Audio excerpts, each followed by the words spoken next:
Good morning, students. In this video, we are going to discuss Gauss's theorem in electrostatics. Gauss's theorem tells us about a very important quantity in electrostatics, which is electric flux. It gives us a very important relation for electric flux, and that relation has various applications to find out electric field. But before going to Gauss's theorem, we need to discuss few important terms which will be used in the study of Gauss's theorem. So we have to go to Gauss theorem.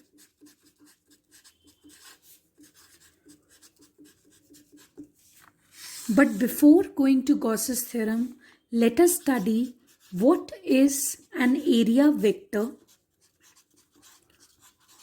and what is electric flux. Initially, we will be discussing area vector. Suppose this is some area. We know that area is a scalar quantity. It just has a magnitude and it has no direction. But in physics, when we are dealing with flux problems, flux means number of field lines which are passing, then it is very convenient to treat area as a vector quantity. Okay, though we have studied that area is a scalar quantity, but when we are dealing with flux problems, it is convenient to treat area as a vector quantity. So what is an area vector? Suppose this is some area. The magnitude of this area would be the magnitude of the area vector and the outward drawn normal, like this. This is outward drawn normal. This direction is considered as the direction of area vector. So this is area. We are going to make it as a vector quantity. In order to treat it as a vector quantity, what we need to do, we need to discuss the magnitude and the direction of area vector. And how can we do that? Suppose this is a very small area element over here. Now this area can be written as area vector, where the magnitude is equal to the magnitude of the area multiplied by direction is taken as the direction of outward normal. So this is how we treat area as a vector quantity, but it is often done in case of flux problems when we are dealing with flux. So now let us study what is an electric flux. Electric flux means number of electric field lines that are passing through an area which is held normally to the electric field. Suppose there is a region of electric field somewhere and you have perpendicularly normally kept some area. So now the number of electric field lines passing through that area will be known as electric flux. Electric flux is denoted as phi E. Electric flux. Physics gives the symbol of phi to flux. If we are talking about phi B, that is magnetic flux, where B represents magnetic field. Okay, so initially suppose I'm going to shorten it. This is some area which is kept in electric field and electric field is passing through it. So now the number of electric field lines that will be passing through this area, the number of electric field lines, that would of course depend upon the strength of the electric field.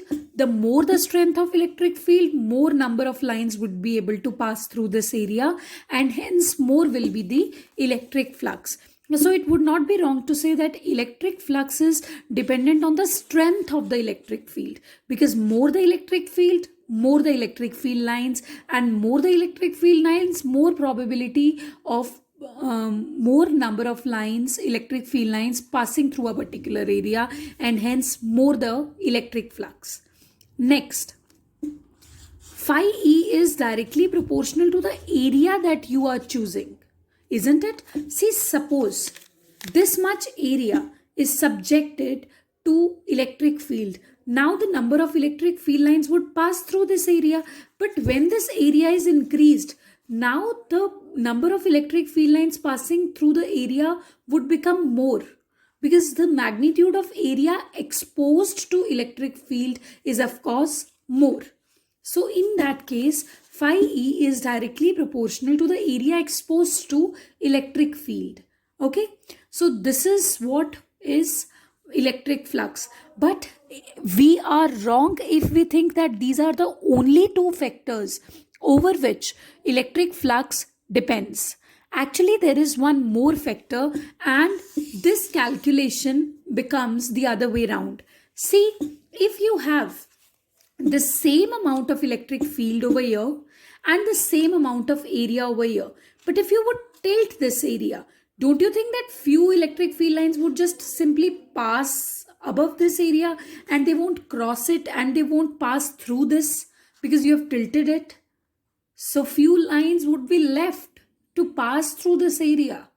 So actually what happens, that electric flux not only depends upon the magnitude of electric field over here, it not only depends upon the magnitude of area over here, it also depends upon the orientation with which area is kept in the presence of electric field. If the area is held perpendicularly to the electric field, of course the electric flux will be maximum. सबसे ज़्यादा electric field lines तब पास करेंगी when the area is kept normally to the electric field. When it is somehow tilted, तो बहुत सारा lines they will pass above it.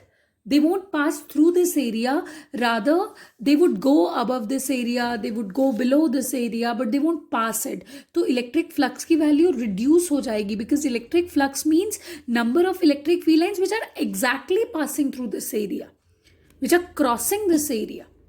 So actually you can say that if this is the direction of area and these are the electric field lines, or like this, I'll again draw this.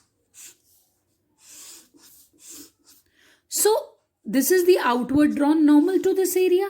You have to see what is the angle made by E vector with the normal to the area. So now actually अब ये E vector सारा तो इसमें से पास नहीं हो रहा, बल्कि E का जो एक कंपोनेंट है, that is E cos theta, that is actually passing through this area. So flux depends upon that electric field which is actually passing through this area, which is E cos theta. We have to consider the component, because now we have seen that electric flux also depends upon the orientation with which the area is held in the presence of electric field. So this phi E is directly proportional to E cos theta. This phi E is directly proportional to the amount of the area. And when you would combine these factors, you are going to get phi E is directly proportional to E delta S cos theta. Okay. So when you would remove this proportionality and convert it into equality, the constant would be 1. So phi E, let's have a look here. So phi E is equals to E delta S cos theta. But we know that electric field is a vector quantity. We know that area is a vector quantity because we have made it a vector quantity to deal in flux problems. So phi E is equals to E vector dot delta S vector. All right, this is the value of electric flux. Okay, but in case if you are making area vectors very small, very small, so the entire stuff delta S is not seen as a discrete amount and delta S approaches to 0, then this delta S can be written as ds, and this overall flux will be written as integral of E vector dot ds vector.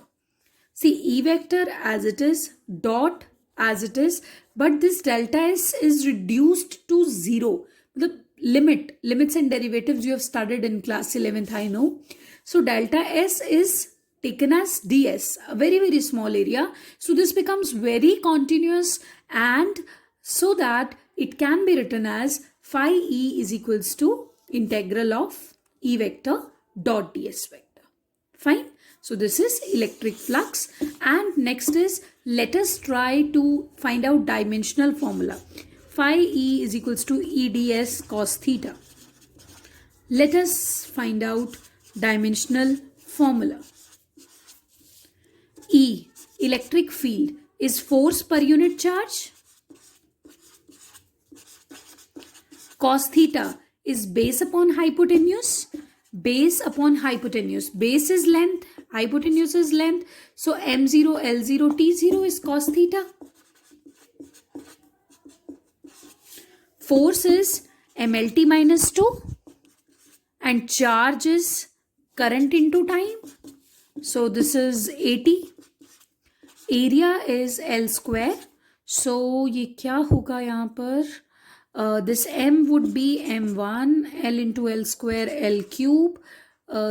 Take this T up, and this would be to the numerator. This would be T minus 3, and this would be A minus 1. So this is the dimensional formula for electric flux. Fine. And what would be the units? Electric field is force upon charge, no? So electric field is Newton per coulomb, but area is meter square.